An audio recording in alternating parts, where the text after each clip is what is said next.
नमस्कार दोस्तों, आप सभी का अपना चैनल हिंदी जंक्शन पर मैं परवेश कुमार सिन्हा स्वागत करता हूं, हार्दिक अभिनंदन करता हूं। अगर आप नए हैं तो चैनल को सब्सक्राइब कर दें और बेल आइकन को दबा दें ताकि मेरे आने वाले वीडियो का नोटिफिकेशन आपको मिलता रहे और इसे दोस्तों में ज़्यादा से ज़्यादा शेयर करें। दोस्तों, अगर आप बिहार स्टेट हिंदी पेपर 2 का तैयारी कर रहे हैं तो ये वीडियो आपके लिए महत्वपूर्ण होने जा रहा है, क्योंकि इसमें जो है 100 प्रश्नों का अभ्यास कराया जाएगा। यानी कि ये अभ्यास सेट चौथा है। 3 अभ्यास सेट और एक प्रीवियस सेट करवाया जा चुका है, ये चौथा अभ्यास सेट है। तो आप लोगों को एग्ज़ाम को देखते हुए जो है ये सेट बनाया गया है, क्योंकि आप लोगों का जो एग्ज़ाम है 11 जून से 20 जून तक जो होने वाली है, संभावित डेट है, उसमें हिंदी के लिए जो है ये महत्वपूर्ण प्रश्न है, क्योंकि यहाँ से डायरेक्ट आपको प्रश्न देखने को मिल सकते हैं। तो इस वीडियो में हिंदी विषय से संबंधित बिहार स्टेट पेपर 2 हिंदी के संभावित 100 प्रश्नों को संग्रहित किया गया है। आप मेरे चैनल से जुड़कर अपनी तैयारी को बेहतर कर रहे हैं और अपने लक्ष्य की ओर बढ़ रहे हैं। हम कामना करते हैं कि आप लोगों का सभी का रिजल्ट अच्छे नंबर से हो और आप बीपीएससी के लिए योग्यता प्राप्त कर सकें। तो आप लोग वीडियो के अंत तक बने रहिएगा और 100 प्रश्न में आपका कितना सही होता है हमें अंत में कमेंट करके बताइएगा, ताकि हम समझ सकें कि आप लोग की तैयारी बेहतर हो चुका है या कुछ उसमें कमी है तो उसको जो है सुधारने का प्रयास किया जाएगा। तो चलिए बिना देर करते हुए आज के प्रश्नों की तरफ बढ़ते हैं। मेरे पास समय थोड़ा सा कम होता है, इसके लिए वीडियो समय पे नहीं आ पाता है। इसके लिए हम आपसे माफ़ी चाहते हैं, लेकिन हम कोशिश कर रहे हैं कि आपके लिए जो है जितना सारा चीज़ें हों उपलब्ध करवा सकूं। तो चलिए चलते हैं आज के प्रश्नों की तरफ। जैसा कि आप देख रहे हैं अभ्यास सेट चौथा, ये पेपर 2 जो स्टेट है बिहार सेट उसका जो है चौथा ये अभ्यास सेट है। तो आप लोग इसका जो है प्रश्नों को देखें और अंतिम में जो है कमेंट करें कि कितना आपका सही होता है। अगर आप बिहार स्टेट हिंदी पेपर 2 का तैयारी कर रहे हैं और नोट्स और प्रैक्टिस सेट पाना चाहते हैं तो हमारे नंबर 72 61 81 53 07 पे 199 रुपया पेमेंट करके इसी नंबर पे स्क्रीनशॉट उसका भेज दीजिए, व्हाट्सएप कर दीजिए, तो हम इधर से आपको PDF उपलब्ध करवा देंगे। अगर आप BPSC 3.0 का तैयारी कर रहे हैं और उसका नोट्स और प्रैक्टिस सेट चाहिए तो 249 रुपया पेमेंट करके आप प्राप्त कर सकते हैं। इसी नंबर पे स्क्रीनशॉट भेज दीजिएगा, हम इधर से आपको व्हाट्सएप कर देंगे। अगर BPSC 3.0 का सिर्फ प्रैक्टिस सेट चाहिए, जिसमें 25 प्रैक्टिस सेट और 5 प्रीवियस सेट दिया जाएगा, तो उसके लिए आपको 99 रुपया पेमेंट करना है मेरे इसी नंबर पे 72 61 81 53 07 पे और स्क्रीनशॉट व्हाट्सएप कर देना है, तो हम इधर से आपको PDF उपलब्ध करवा देंगे। तो इन सारे चीज़ों को आप जोड़ करके अपने तैयारी को बेहतर कर सकते हैं। चलिए आज के प्रश्नों को देखते हैं कैसा प्रश्न है। आप लोग वीडियो को ज़्यादा से ज़्यादा शेयर करें, क्योंकि आपके लिए बहुत मेहनत करके चीज़ों को बनाते हैं ताकि आपका जो है कुछ सहयोग कर सकूं, आपके तैयारी में कुछ जो है मार्गदर्शन कर सकूं। तो पहला प्रश्न है, इनमें से कौन जो है मात्रिक छंद है, आपको बताना है इनमें से कौन जो है मात्रिक छंद है। यहाँ देखिए चौपाई है, दोहा है, गीतिका है और इनमें से सभी है। 4 विकल्प है, आपको बताना है इनमें से कौन मात्रिक छंद है। तो आप सभी को पता होगा, छंद में हम पढ़ाए हैं कि चौपाई, दोहा, गीतिका तीनों मात्रिक छंद है, यानी विकल्प घ सही हो जाएगा इनमें से सही। चलिए आगे बढ़ते हैं, अगले प्रश्न को देखते हैं। अगला प्रश्न है, इस करुणा करित हृदय में अब विकल रागनी बजती, क्यों हाहाकार स्वरों में झंझा वेदना असीम गरजती। इस पंक्ति में कौन सा अलंकार है। ये जो पंक्ति आया है जयशंकर प्रसाद का है, कामायनी से दिया गया है, इसमें कौन सा अलंकार है आपको बताने हैं। तो देखिए करुणा करित आपको समझ में आ रहा होगा कि ये जो है अनुप्रास अलंकार है, विकल्प ग सही हो जाएगा। आप लोग वीडियो को ज़्यादा से ज़्यादा शेयर करें ताकि हमें एक मोटिवेशन और उत्साह मिल सके। पाप पुण्य में कौन सा समास है, पाप पुण्य में कौन सा समास है आपको बताने हैं। तो पाप और पुण्य में दीर्घ समास है, विकल्प ख जो है सही हो जाएगा। सॉरी, यहाँ पे द्विगु समास नहीं होगा, ये द्वंद्व समास हो जाएगा। पाप और पुण्य में जो है द्वंद्व समास होता है। विकल्प घ सही हो जाएगा। पाप और पुण्य जो है द्वंद्व समास का उदाहरण है। यहाँ पे थोड़ा सा पढ़ने में मिस्टेक हो गया था, तो इसका जो है द्वंद्व समास होगा। चलिए आगे बढ़ते हैं, अगले प्रश्न को देखते हैं। इनमें से निश्चयवाचक सर्वनाम कौन सा है, आपको बताना है। इनमें से कौन सा जो है निश्चयवाचक सर्वनाम है, इनमें से कौन सा जो है निश्चयवाचक सर्वनाम है। तो देखिए, कोई निश्चय नहीं है, कुछ भी निश्चय नहीं, जो भी निश्चय नहीं, लेकिन यह जो है एक निश्चितता प्रदान कर रहा है, तो विकल्प ग सही हो जाएगा। यह जो है निश्चयवाचक सर्वनाम है। चलिए आगे बढ़ते हैं।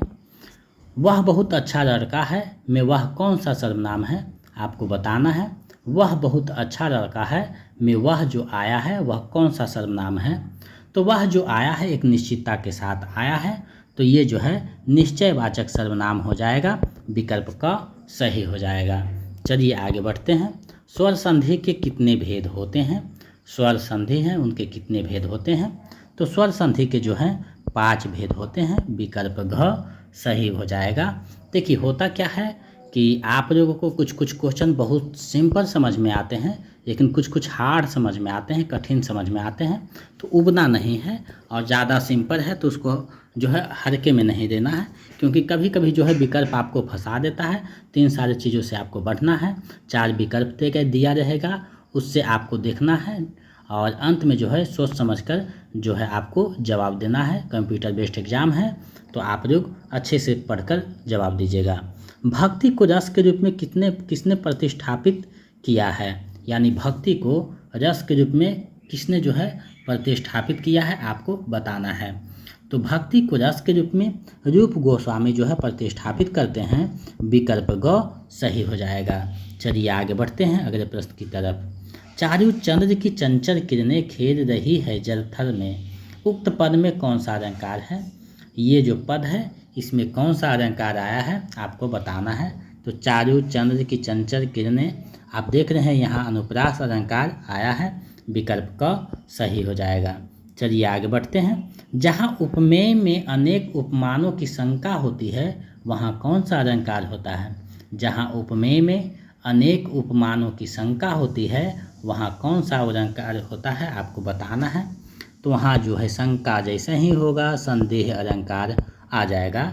विकल्प का जो है सही हो जाएगा। चलिए आगे बढ़ते हैं अगले प्रश्न की ओर। आप लोग वीडियो को ज़्यादा से ज़्यादा शेयर करें और अंत तक बने रहें, और कमेंट कीजिएगा अंत में कि कितना आपका सही हुआ है। बहुत नज़दीक परीक्षा है, आपके पास समय अभी भी बहुत है। आप इन दिनों में ज़्यादा से ज़्यादा रिवीजन करें, और जो सेट प्रैक्टिस दिया गया है 3 4 5 उसको बना दें, क्योंकि वो महत्वपूर्ण सेट आपको दिए गए हैं। कनक कनक ते सौगुनी मादकता अधिकाय, वा खाए बौराए जग वा पाए बौराए। इनमें कौन सा अलंकार है, इनमें जो है कौन सा अलंकार इन पंक्तियों में देखने को मिलता है, आपको बताना है। तो देखिए यहाँ अर्थ जो है समझ में आ रहा है। कनक कनक यानी अमक यमक अलंकार यहाँ पे हो जाएगा। विकल्प घ सही हो जाएगा। चलिए आगे बढ़ते हैं। दोहा के सम और विषम चरणों में कितनी मात्राएं होती है। दोहा के सम और विषम चरणों में कितनी मात्राएं होती है, दोनों मिलाकर आपको बताना है, सम और विषम को मिलाकर। तो दोहा में जो है मात्राओं की संख्या जो है 24 होती है, जिसमें 13 और 11 होता है, यानी 13 जो है सम का है और 11 जो है विषम का है।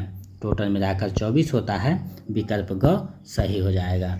चलिए आगे बढ़ते हैं। इनमें से कौन सा छंद के अंग नहीं है, इनमें से कौन सा जो है छंद के अंग नहीं है। देखिए इस तरीका से प्रश्न रहते हैं, नहीं पे जोड़ दिया गया है। नहीं है तो चरण भी है, यति भी है, गण भी है, तीनों अंग है, तो इनमें से कोई नहीं हो जाएगा, नहीं है। विकल्प घ सही हो जाएगा। चलिए आगे बढ़ते हैं। निर्वेद किस रस का अस्थायी भाव है, निर्वेद किस रस का अस्थायी भाव है, आपको बताने हैं। तो निर्वेद जो आता है वो शांत रस के लिए आता है। विकल्प घ सही हो जाएगा, शांत रस का अस्थायी भाव है। चलिए आगे बढ़ते हैं, अगले प्रश्न को देखते हैं। आचार्य अभिनव गुप्त और मम्मट ने रसों की संख्या कितनी मानी है। आचार्य अभिनव गुप्त और मम्मट ने रसों की संख्या कितनी मानी है, आपको बताना है। तो इन्होंने जो रसों की संख्या मानी है वो 9 माने हैं, विकल्प ख सही हो जाएगा। और भरत मुनि जो है, भरत मुनि रसों की संख्या कितने माने हैं, तो 8 माने हैं, ये आपको ध्यान में रखना होगा। चलिए आगे बढ़ते हैं। कमर का पर्यायवाची शब्द नहीं है, आपको बताना है इनमें से कौन जो है कमर का पर्यायवाची शब्द नहीं है। तो देखिए जरज माने भी कमर होता है, पंकज माने भी होता है, मनसीज माने भी कमर होता है, लेकिन करिंदी मतलब यमुना होता है। तो विकल्प घ सही हो जाएगा, क्योंकि नहीं पूछ रहा है तो विकल्प घ सही हो जाएगा, कारिंदी नहीं है। चलिए आगे बढ़ते हैं। निम्नलिखित में से कौन सा शब्द चंद्रमा का पर्यायवाची नहीं है। निम्नलिखित में कौन सा शब्द चंद्रमा का पर्यायवाची नहीं है, आपको बताना है। तो देखिए चंद्रमा का जो पर्यायवाची शब्द है वो सुधांशु, सुधाकर, सुधाधर, ये तीनों के तीनों हैं, आप देख रहे हैं। लेकिन शरीर मतलब जो होता है पानी होता है, विकल्प ग हो जाएगा, सही हो जाएगा, विकल्प ग नहीं है। चलिए आगे बढ़ते हैं। अथ का विलोम क्या होगा। तो अथ का सीधा सीधी विलोम होता है इति, विकल्प ख सही हो जाएगा। आगे बढ़ते हैं, अगले प्रश्न को देखते हैं। यहाँ जो प्रश्न समाहित किया गया है आपके सिलेबस के अनुसार सारे टॉपिक को देखते हुए समाहित किया गया है, ताकि आप समझ सके आपका तैयारी कैसा है, कौन सा टॉपिक छूटा है उसको आप कर सकते हैं। निम्न में से स्थूल किसका विलोम शब्द है। स्थूल जो है किसका विलोम शब्द है, आपको बताना है। तो सूक्ष्म का जो है स्थूल हो जाता है, विकल्प क सही हो जाएगा। आगे बढ़ते हैं अगले प्रश्न की तरफ। अगला प्रश्न क्या कहता है। अनुवाद में उपसर्ग है, अनुवाद में कौन सा उपसर्ग है आपको बताने हैं। तो अनुवाद में जो उपसर्ग आएगा वो अनु उपसर्ग आएगा, विकल्प घ सही हो जाएगा। तो इस तरीका के प्रश्न आपको देखने को मिल सकते हैं, तो आप लोग जो है उसका तैयारी करते जाना है। स्वागत में कौन सा उपसर्ग है, स्वागत में कौन सा उपसर्ग है आपको बताने हैं। तो स्वागत में जो आता है वो सु उपसर्ग आता है, विकल्प ख सही हो जाएगा। ये बहुत प्रसिद्ध क्वेश्चन है और ये पूछ दिए जाते हैं, बहुत बार परीक्षा में देखे गए हैं, तो इसे आप लोग देख लीजिएगा। प्रत्यय के मुख्यतः कितने भेद होते हैं, आपको बताना है कि प्रत्यय के कितने भेद होते हैं, मुख्यतः आपको बताने हैं। तो प्रत्यय के मुख्यतः 2 भेद होते हैं, जिसमें कृत या कृदंत प्रत्यय और दूसरा है तद्धित प्रत्यय। कृदंत या कृत प्रत्यय या दूसरा है तद्धित प्रत्यय। तो प्रत्यय के मुख्यतः 2 भेद होते हैं, विकल्प क सही हो जाएगा। आगे बढ़ते हैं। रमणीय में कौन सा प्रत्यय है, रमणीय में कौन सा प्रत्यय है आपको बताना है। तो रमणीय में जो प्रत्यय आएगा वो अनीय प्रत्यय आएगा, विकल्प ख जो है सही हो जाएगा। इस तरीका के प्रश्न बहुत देखने को मिलते हैं, तो आप लोग इसको जो है बनाते चलिए और अंत में कितना सही होता है कमेंट कीजिएगा। और वीडियो को ज़्यादा से ज़्यादा शेयर करें, क्योंकि हम आपके लिए चीज़ों को मेहनत करके जाते हैं। अशुद्ध वाक्य का चयन कीजिए, इसमें जो है अशुद्ध वाक्य का चयन करना है। तो इसमें अशुद्ध वाक्य का चयन करना है। तो स्वतंत्रता सेनानियों का सम्मान करो, बिल्कुल सही है, यहाँ टाइपिंग मिस्टेक हुआ है। तो स्वतंत्रता सेनानियों का सम्मान करो। कविता की आदत बहुत अच्छी है, बिल्कुल सही है। पक्षी कलरव कर रहे थे, बिल्कुल सही है। लेकिन यह संतरा बहुत खट्टी नहीं, यह संतरा बहुत खट्टा है, विकल्प ख सही हो जाएगा। अशुद्ध का चयन करना है, विकल्प ख सही हो जाएगा। चलिए आगे बढ़ते हैं। भक्तिकार को हिंदी साहित्य का स्वर्णकार किसने कहा है, यानी भक्तिकार को हिंदी साहित्य का स्वर्णयुग या स्वर्णकार किसने कहा है। तो ये जो कहने वाले हैं वे जॉर्ज गियर्सन हैं, विकल्प क सही हो जाएगा, इन्होंने ही कहा है। चलिए आगे बढ़ते हैं। रासु शब्द की उत्पत्ति रसायन से किसने मानी है, रासु शब्द की उत्पत्ति रसायन से किसने मानी है आपको बताना है। तो रसायन से जो रासु शब्द की उत्पत्ति हुई है वो रामचंद्र शुक्ल ने माना है, विकल्प ख सही हो जाएगा। आगे बढ़ते हैं। निम्न में अष्टछाप के कवि कौन नहीं है, निम्न में अष्टछाप के कवि कौन नहीं है आपको बताना है कि इनमें से कौन जो है अष्टछाप के कवि नहीं हैं। तो देखिए चित्त स्वामी भी हैं, परमानंद दास भी हैं, कृष्णदास भी हैं, लेकिन नाभादास नहीं है, विकल्प घ सही हो जाएगा, ये नहीं है, नहीं पूछ रहा है। चलिए आगे बढ़ते हैं। निम्न में से कौन सा ग्रंथ केशव रचित नहीं है, यानी इनमें से कौन सा जो ग्रंथ है वो केशव दास द्वारा रचित नहीं है, तो आपको बताना है।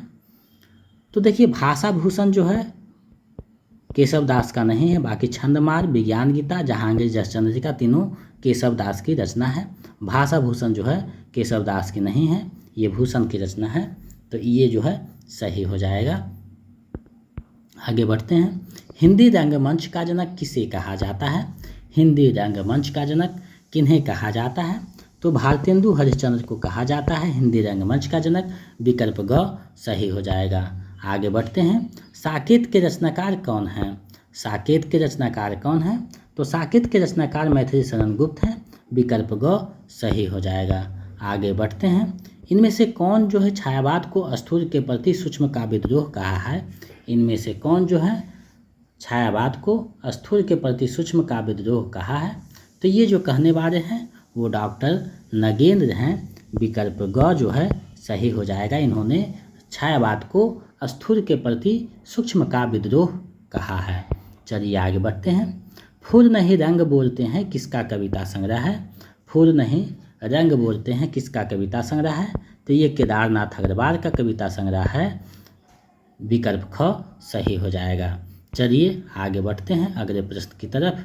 किस शतक की भूमिका ने अज्ञेय ने प्रयोगवादी कवियों को राहों का अन्वेषी कहा है? किस शतक की भूमिका में अज्ञेय ने प्रयोगवादी कवियों को राहों का अन्वेषी कहा है? आपको बताने हैं।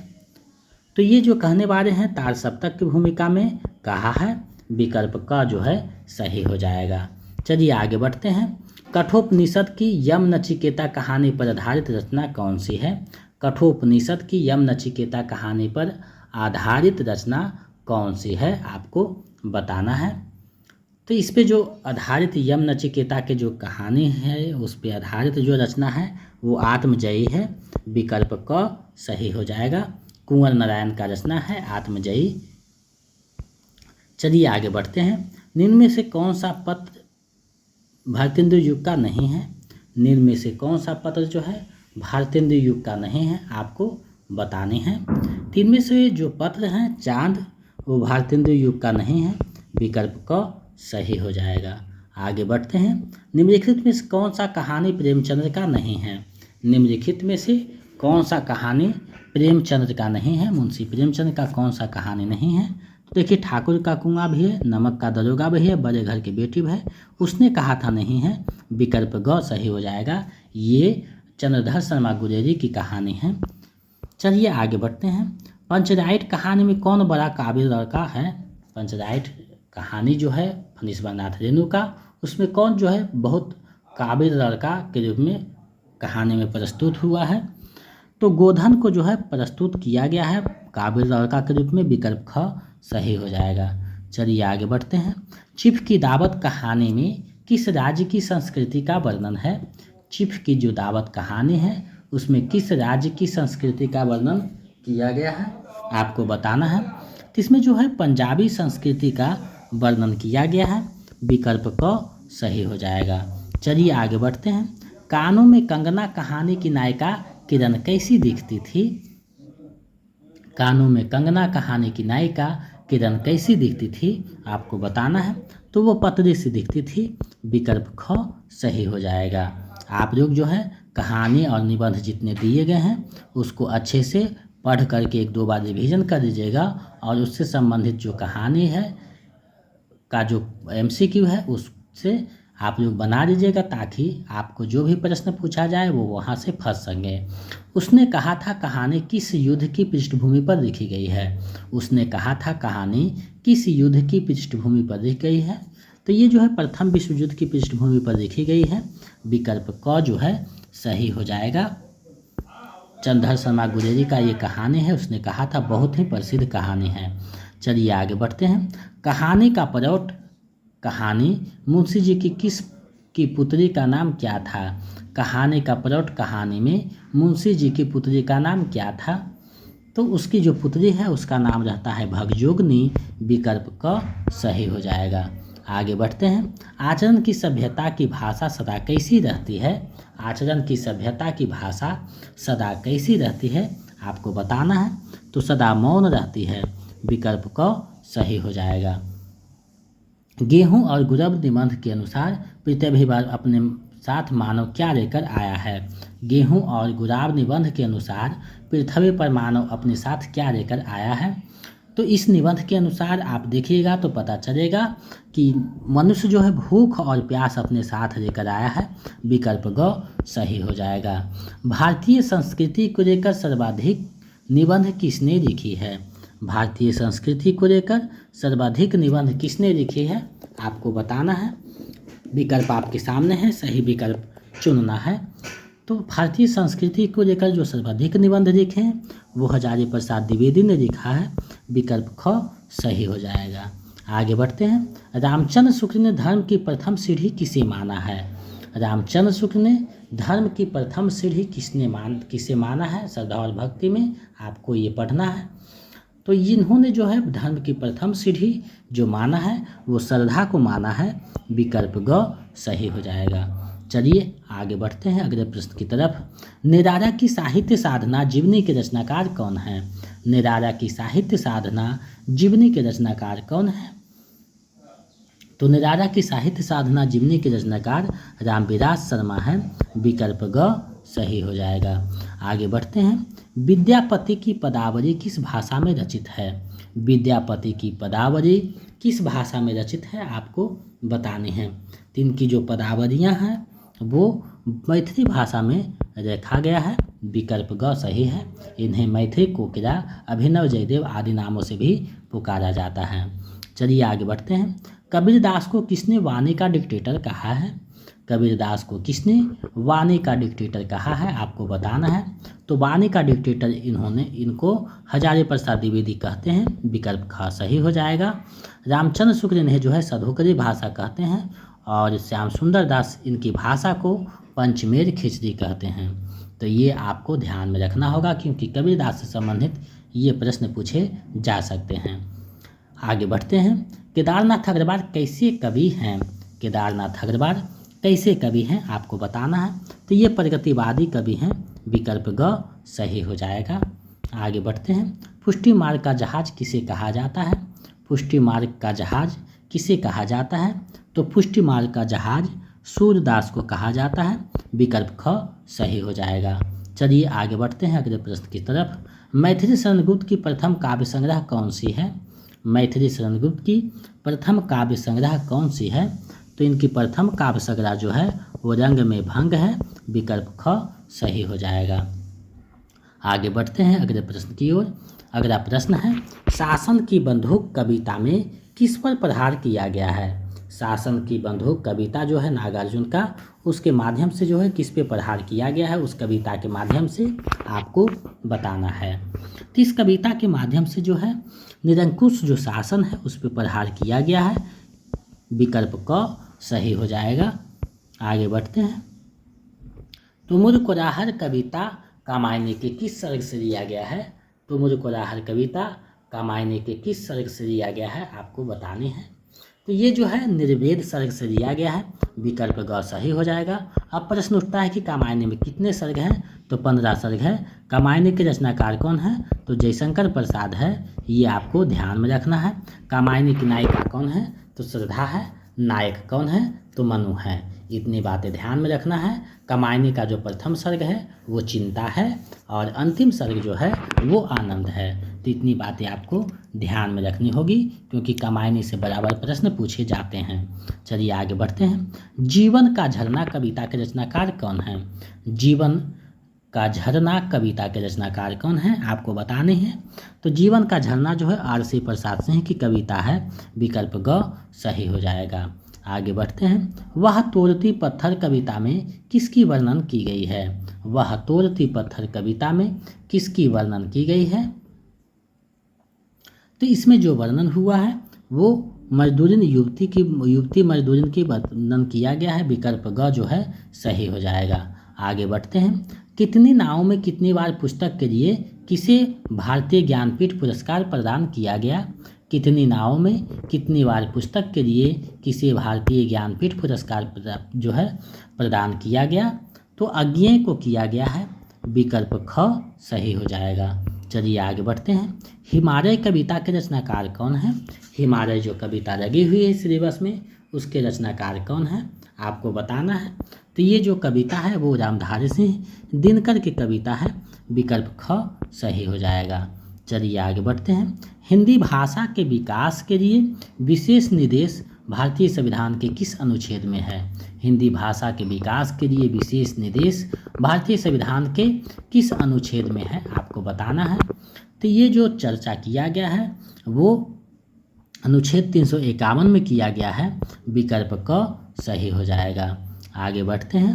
मेघगीत कविता में किसका आवाहन किया गया है? मेघगीत कविता में किसका आवाहन किया गया है, आपको बताना है।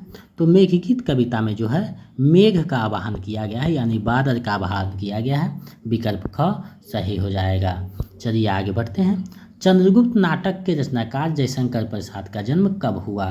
चंद्रगुप्त नाटक के रचनाकार जयशंकर प्रसाद का जन्म कब हुआ? तो इनका जो जन्म होता है वो 1889 ईस्वी में होता है, विकल्प क आपको ध्यान में रखना है। चलिए आगे बढ़ते हैं। आषाढ़ का एक दिन नाटक में दंतुर कौन है? आषाढ़ का एक दिन नाटक में दंतुर जो है वो कौन है? तो दंतुर जो है एक नगर पुरुष रहता है, विकल्प ग जो है सही हो जाएगा। चलिए आगे बढ़ते हैं। आप लोग वीडियो को ज़्यादा से ज़्यादा शेयर कर दीजिए, क्योंकि हम आपके लिए जो है मेहनत करके चीज़ों को बनाते हैं। आप जब हमें सहयोग करते हैं तो हमें जो है उत्साह मिलता है और हम चीज़ें को इकट्ठा करके आपके सामने प्रस्तुत करते हैं। कन्यादान में समास है, कन्यादान में कौन सा समास है आपको बताने हैं। तो इसमें जो है तत्पुरुष समास है, विकल्प क जो है सही हो जाएगा। चलिए आगे बढ़ते हैं। तद्धित प्रत्यय से बना शब्द है, तद्धित प्रत्यय से बना शब्द कौन सा है आपको बताने हैं। तो तद्धित प्रत्यय से जो बना शब्द है वो कृपारु है, विकल्प क जो है सही हो जाएगा। चलिए आगे बढ़ते हैं अगले प्रश्न की ओर। भरत मुनि ने रसों की संख्या कितनी मानी है? ऊपर भी आप चर्चा कर चुके हैं, उसमें आप देखे थे कि भरत मुनि ने जो है रसों की संख्या 8 मानी है। उनकी पुस्तक है नाट्यशास्त्र, उसमें इन्होंने 8 रसों का जो है चर्चा किया है, 8 रसों को माना है, तो विकल्प ख सही हो जाएगा। आगे बढ़ते हैं। काव्यदर्श के रचनाकार कौन है? जो काव्यदर्श पुस्तक है उसके रचनाकार कौन है आपको बताना है। तो ये जो पुस्तक है वो दंडी की पुस्तक है, काव्यदर्श के रचनाकार दंडी है, विकल्प ख सही हो जाएगा। आगे बढ़ते हैं। चंचल शब्द में चंद वर्ण में कौन सी मात्रा होगी? चंद जो वर्ण है उसमें कौन सी मात्रा होगी आपको बताना है। तो इसमें जो है गुरु मात्रा होगी, 2 मात्रा होगी, विकल्प क जो है सही हो जाएगा। आगे बढ़ते हैं। जायसी ने कुंवार शब्द का प्रयोग किस हिंदी माह के लिए किया है? जायसी ने कुंवार शब्द का प्रयोग किस हिंदी माह के लिए किया है आपको बताना है। जायसी जब नागमती वियोग खंड का वर्णन करते हैं तो उसमें जो है कुंवार शब्द का प्रयोग किया है, तो उसमें किस महीना के लिए किया है, हिंदी के किस माह के लिए कुंवार शब्द का प्रयोग किया है आपको बताना है। तो उन्होंने जो है आश्विन माह के लिए किया है, आश्विन माह के लिए किया है कुंवार शब्द का प्रयोग, विकल्प ख सही हो जाएगा। रामचरितमानस का हृदय किस कांड को कहा जाता है? रामचरितमानस का हृदय किस कांड को कहा जाता है आपको बताना है। तो रामचरितमानस का जो हृदय है वो अयोध्या कांड को कहा जाता है, विकल्प ख सही हो जाएगा। त्यागपत्र उपन्यास के रचनाकार कौन है आपको बताना है कि त्यागपत्र जो उपन्यास है उसके रचनाकार कौन हैं। तो त्यागपत्र उपन्यास के रचनाकार जैनेन्द्र कुमार हैं, विकल्प क जो है सही हो जाएगा। चलिए आगे बढ़ते हैं। गोदान में कौन सा स्त्री पात्र डॉक्टर है? गोदान जो उपन्यास है उसमें कौन सा स्त्री पात्र डॉक्टर है आपको बतानी है। तो देखिए गोदान जो उपन्यास है मुंशी प्रेमचंद का बहुत ही प्रसिद्ध उपन्यास है, जिसका रचना 1936 में हुआ था, और इसमें एक जो है मालती पात्र है जो डॉक्टर रहती है, विकल्प क जो है सही हो जाएगा। चलिए आगे बढ़ते हैं। मैदा आंचल में ममता ने कमला के पुत्र को क्या नाम दिया? मैदा आंचल उपन्यास में ममता ने कमला के जो पुत्र है उसको क्या नाम देता है? तो इसका जो नाम देता है वो कुमार निरोत्पल नाम देता है, विकल्प ख सही हो जाएगा। चलिए आगे बढ़ते हैं। निम्नलिखित में कौन मनोविश्लेषणवादी कथाकार हैं? निम्नलिखित में कौन मनोविश्लेषणवादी कथाकार हैं आपको बताना है। 3 में से जो मनोविश्लेषणवादी कथाकार हैं वो जैनेन्द्र कुमार, ईराचंद्र जोशी और ज्ञेय तीनों के तीनों जो है मनोविश्लेषणवादी कथाकार हैं। तो उपयुक्त में से सभी हो जाएगा, विकल्प घ सही हो जाएगा। चलिए आगे बढ़ते हैं। निम्नलिखित में से कौन सा नाटक कालिदास के चरित्र से संबंधित है? निम्नलिखित में से कौन सा नाटक कालिदास के चरित्र से संबंधित है, आपको बताना है।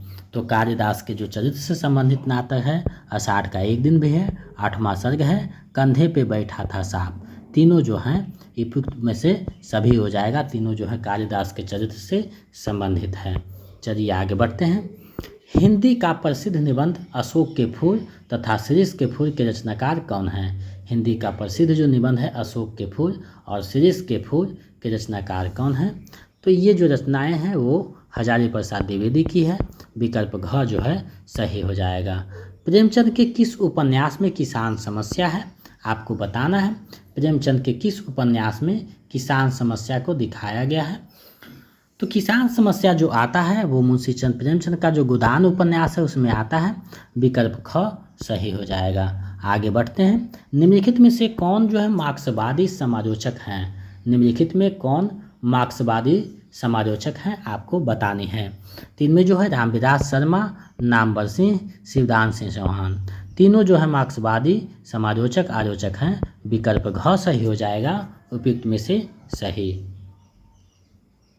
चलिए आगे बढ़ते हैं। अगला प्रश्न है, निम्न में कौन एक संचारी भाव नहीं है? आपको बताना है। जो संचारी भावों की संख्या 33 है उसमें कौन जो है एक संचारी भाव नहीं है, आपको बताना है। तो देखिए मोह भी संचारी भाव है, शंका भी है, चिंता भी है, लेकिन रति संचारी भाव नहीं है, अस्थाई भाव है। श्रृंगार का जो अस्थाई भाव रति होता है, तो विकल्प घ सही हो जाएगा। आगे बढ़ते हैं। जगन में रघु और गुरु का कर्म क्या है? जगन में रघु और गुरु का कर्म क्या है, आपको ट्रिक बताया गया था छंद में, या माता राजभानस, उससे आप देखिएगा तो समझ में आएगा कि इसमें जो है एक रघु, उसके बाद गुरु एक है, उसके बाद एक रघु है, विकल्प क सही हो जाएगा। चलिए आगे बढ़ते हैं। कार्य और कारण में संगति ना होने पर कौन सा अलंकार होता है?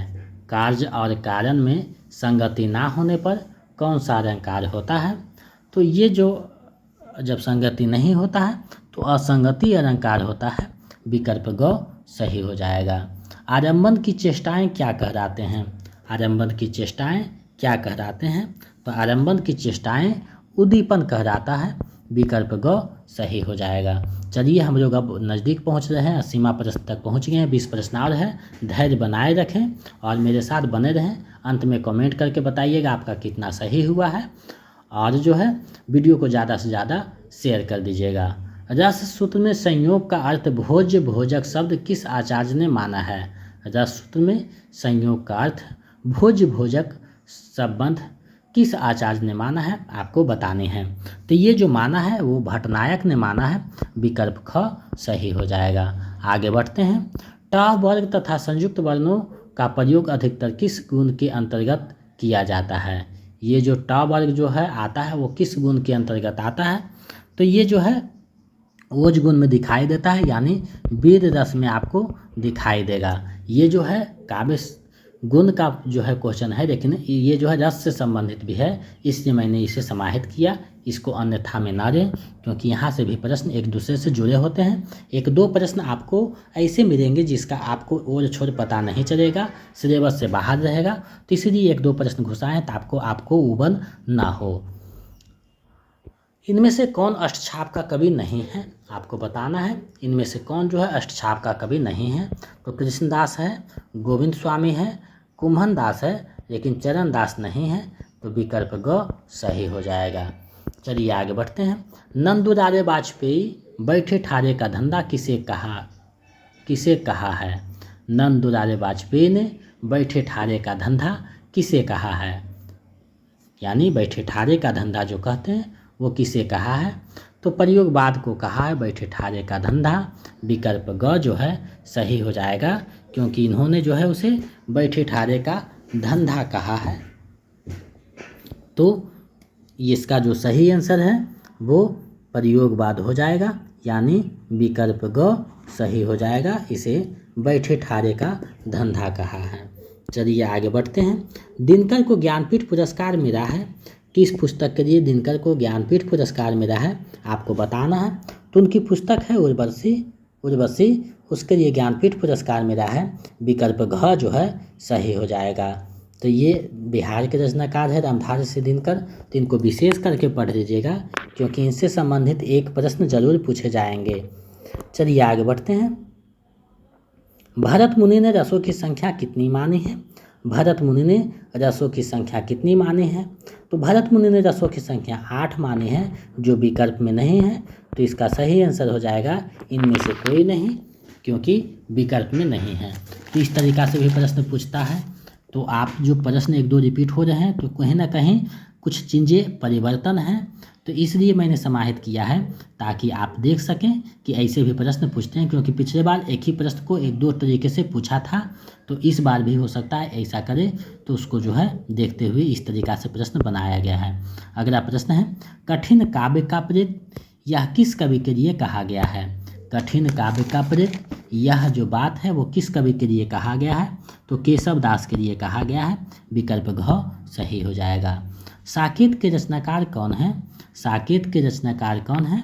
तो साकेत के रचनाकार जो है मैथिली शरण गुप्त हैं। विकल्प क जो है सही हो जाएगा। कर्परता किसके निबंधों का संग्रह है? अगला प्रश्न है, कर्परता जो है वो किसके निबंधों का संग्रह है? तो कर्परता जो है हजारी प्रसाद द्विवेदी के निबंधों का संग्रह है। विकल्प ख सही हो जाएगा। चलिए आगे बढ़ते हैं। अनुप्रास अलंकार के कितने भेद होते हैं? अनुप्रास अलंकार के कितने भेद होते हैं? तो अनुप्रास अलंकार के जो है 5 भेद हैं, जो कि छेकानुप्रास, वृत्तानुप्रास, लोटानुप्रास इस तरीका से हैं। आप अलंकार वाले टॉपिक में जाकर देख सकते हैं। चलिए आगे बढ़ते हैं। वह तोड़ती पत्थर किस प्रकार की कविता है? वह तोड़ती पत्थर जो सूर्यकांत त्रिपाठी निराला की बहुत ही प्रसिद्ध कविता है, वो कैसी कविता है आपको बताना है। तो वो जो कविता है वो यथार्थवादी कविता है। विकल्प ग सही हो जाएगा। चलिए आगे बढ़ते हैं। इनमें से कौन भक्तिकार के कवि नहीं हैं? इनमें से कौन भक्तिकार के कवि नहीं हैं आपको बताना है। तो नाभादास भी हैं, प्राणचंद चौहान भी हैं, रसखान भी हैं, लेकिन अमीर खुसरो नहीं है। ये जो है आदिकाल के कवि माने जाते हैं। तो विकल्प घ सही हो जाएगा, अमीर खुसरो नहीं है। चलिए आगे बढ़ते हैं। केंद्रीय हिंदी निदेशालय की स्थापना कब हुई? केंद्रीय हिंदी निदेशालय की स्थापना कब हुई? तो केंद्रीय हिंदी निदेशालय की जो स्थापना हुई थी वो 1960 ईस्वी में हुई थी। विकल्प ख सही हो जाएगा। चलिए आगे बढ़ते हैं। हिंदी का पहला पत्र है। हिंदी का पहला पत्र कौन है? तो हिंदी का जो प्रथम पत्र है वो उदंत मार्तंड है। विकल्प क सही हो जाएगा। 1826 में इसका प्रकाशन युगल किशोर ने किया था। ये बात आपको ध्यान में रखना है, कलकत्ता से किया गया था। चलिए आगे बढ़ते हैं। मुंशी प्रेमचंद का अपूर्ण उपन्यास कौन सा है? मुंशी प्रेमचंद का अपूर्ण उपन्यास यानी अधूरा उपन्यास कौन सा है आपको बताना है। तो उनका जो उपन्यास है मंगलसूत्र अधूरा उपन्यास है। विकल्प घ जो है सही हो जाएगा। चलिए आगे बढ़ते हैं। निबंध गद्य की कसौटी है, यह विचार किसका है? निबंध जो है गद्य की कसौटी है, यह विचार किसका है आपको बताने हैं। तो ये जो विचार हैं वो रामचंद्र शुक्ल के विचार हैं। विकल्प क सही हो जाएगा। चलिए अगले प्रश्न की तरफ बढ़ते हैं। शिव शंभू का चिट्ठा व्यंग्यात्मक निबंध के रचनाकार कौन है? शिव शंभू का जो चिट्ठा व्यंग्यात्मक निबंध है उसके रचनाकार कौन है आपको बताना है। तो ये जो निबंध है वो बारमुकुंद गुप्त का है, यानी विकल्प ग सही हो जाएगा। बहुत ही प्रसिद्ध व्यंग्यात्मक निबंध है। चलिए आगे बढ़ते हैं। विश्व हिंदी दिवस कब मनाया जाता है? विश्व हिंदी दिवस कब मनाया जाता है? तो विश्व हिंदी दिवस 10 जनवरी को मनाया जाता है। विकल्प ग सही हो जाएगा। और राष्ट्रीय हिंदी दिवस 14 सितंबर को मनाया जाता है। चलिए अगले प्रश्न को देखते हैं। निम्न में से किसे अलंकारवादी आचार्य कहा जाता है? निम्न में से किसे अलंकारवादी आचार्य कहा जाता है? तो अलंकारवादी आचार्य का जहाँ भी नाम आएगा सबसे पहले हंसते हुए केशव दास जो है आगे आएंगे, यानी विकल्प घ सही हो जाएगा। चलिए आगे बढ़ते हैं। हिंदी प्रदीप पत्रिका कहाँ से निकलती थी? हिंदी प्रदीप जो पत्रिका है वो कहाँ से निकलती थी? तो ये जो पत्रिका है वो इलाहाबाद से निकलती थी। विकल्प ग सही हो जाएगा। 1877 ईस्वी से ये पत्रिका निकलती थी और इसके संपादक जो थे वो बालकृष्ण भट्ट थे। ये भी आपको ध्यान में रखना है क्योंकि पूछ दिया जाएगा कि हिंदी प्रदीप पत्रिका के संपादक कौन थे, तो बालकृष्ण भट्ट थे। चलिए इस वीडियो का अंतिम और 100वां प्रश्न देखते हैं। द्वैतवाद के प्रवर्तक कौन हैं? द्वैतवाद के प्रवर्तक कौन हैं आपको बताना है कि द्वैतवाद के प्रवर्तक कौन हैं। तो द्वैतवाद के जो प्रवर्तक हैं वो मध्वाचार्य हैं। विकल्प ख सही हो जाएगा। अद्वैतवाद के शंकराचार्य हैं। विशिष्टाद्वैतवाद के रामानुजाचार्य हैं। तो ये आपको ध्यान में रखना है। इस अभ्यास सेट के 100 प्रश्नों में आपका कितना सही हुआ है हमें आप कमेंट करें ताकि हम समझ सकें कि आपका तैयारी बेहतर है। अगर आप नए हैं तो चैनल को सब्सक्राइब कर दें, बेल आइकन को दबा दें ताकि आने वाले वीडियो का नोटिफिकेशन आपको मिलता रहे। अगर आप बिहार स्टेट का तैयारी कर रहे हैं और इसका नोट्स और प्रैक्टिस सेट पाना चाहते हैं तो हमारे नंबर 72 61 81 53 07 पे आपको 199 रुपया पेमेंट करके गूगल पे, फ़ोनपे या पेटीएम किसी भी माध्यम से पेमेंट करके आप उसका स्क्रीनशॉट हमें इसी नंबर पे व्हाट्सएप कर दीजिए तो हम इधर से आपको पीडीएफ उपलब्ध करवा देंगे। अगर आप स्टेट 2 का तैयारी कर रहे हैं तब जिसका एग्ज़ाम जो है 11 से संभावित है तो आप लोग नोट्स पढ़ करके 2-3 बार एग्ज़ाम को आराम से क्रैक कर सकते हैं। अगर आप बीपीएससी 3.0 का नोट्स और प्रैक्टिस सेट पाना चाहते हैं तो इसी नंबर पर 249 रुपया पेमेंट करके और स्क्रीनशॉट भेज सकते हैं। इधर से हम पीडीएफ उपलब्ध करवा देंगे। अगर बीपीएससी जो 3.0 एग्ज़ाम होने वाला है उसका सिर्फ प्रैक्टिस सेट पाना चाहते हैं, सिर्फ प्रैक्टिस सेट, तो सिर्फ 99 रुपया इसी नंबर पर पेमेंट करके स्क्रीनशॉट हमें व्हाट्सएप कर दीजिए तो हम इधर से आपको प्रोवाइड करवा देंगे प्रैक्टिस सेट, जिसमें 25 प्रैक्टिस सेट और 5 प्रीवियस सेट यानी टोटल मिलाकर 30 आपको प्रैक्टिस सेट दिए जाएंगे। तो मेरे साथ इन सारी चीज़ों से जुड़कर अपनी तैयारी को बेहतर कर सकते हैं। अगर कोई सूचना और कुछ क्वेश्चन देखना चाहते हैं तो हमारे टेलीग्राम चैनल जिसका लिंक वीडियो के डिस्क्रिप्शन में दिया हुआ है वहाँ से जुड़ करके आप जो है देख सकते हैं। तो मेरे साथ बने रहने के लिए बहुत बहुत धन्यवाद। हम आशा करते हैं कि आपका रिजल्ट जो है सभी का अच्छे नंबर से हो। मिलते हैं एक नए वीडियो में। बहुत बहुत धन्यवाद।